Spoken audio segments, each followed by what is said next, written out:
This is a 2022 Chevy Silverado, the LTZ package, 6.2 liter V8.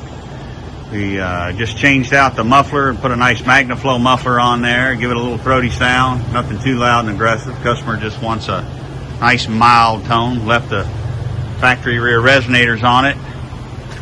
Just did the 14-inch wide open Magnaflow.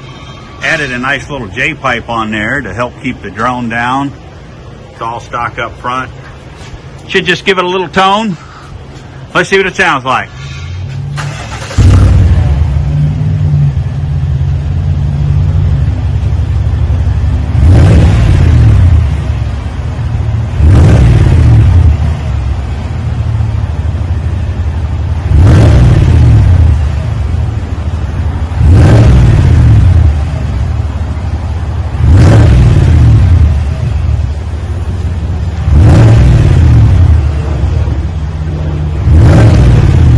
Like I said, nothing real crazy loud, just a nice mellow tone. Give it more sound when you step on it going down the road. It's just going to lay down a little bit and be kind of nice and smooth.